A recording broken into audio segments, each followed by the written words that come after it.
Let's have a look at my first aid kit then, what I carry as a runner. And on the outside here, what we've got is my bum bag. It's dead light, doesn't weigh very much. If it weighs too much, I'm never going to carry it, am I? I've got his bum bag, and I've got his sit mat on the outside, just held on with an elastic band. And just going to take that off for a sec. And here I've got a little windproof. It's great if I've misjudged conditions and I need something, another layer, or if I'm going to be sat there getting cold. And here I've got a survival bag.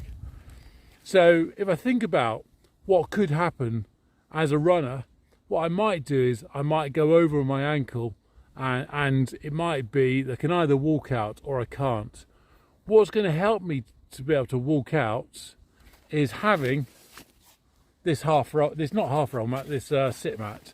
And what I can do with this sit mat, and I'm hoping you can see, is I can strap that around my ankle.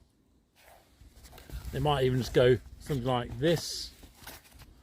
Strap that around my ankle using the triangular bandages in there, and that might be enough to be able for me to be able to walk off and get to the trailheads, to a car where I can be taken to hospital.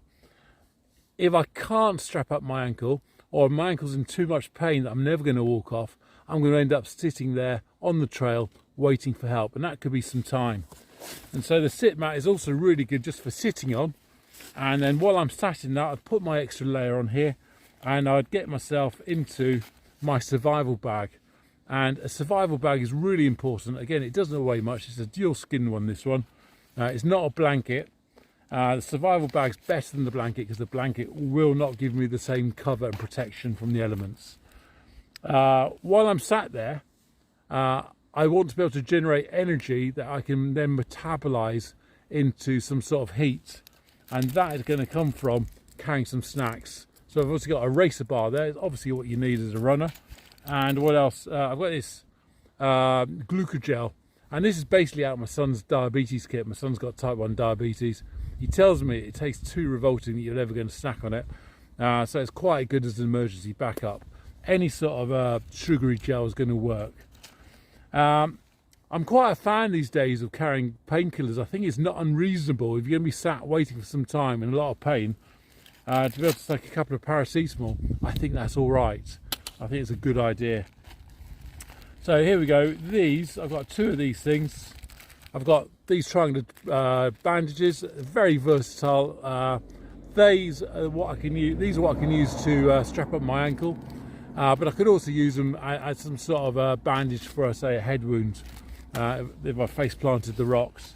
And if I'm waiting for any length of time with the casualty, it's really important that I record the information on one of these things.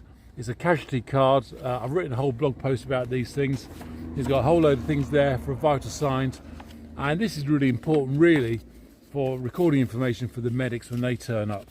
And of course, as a first aider, I always carry some sort of nitrile gloves, so that if I'm dealing with someone else's body fluids, I'm sort of considering my own protection and cross-contamination.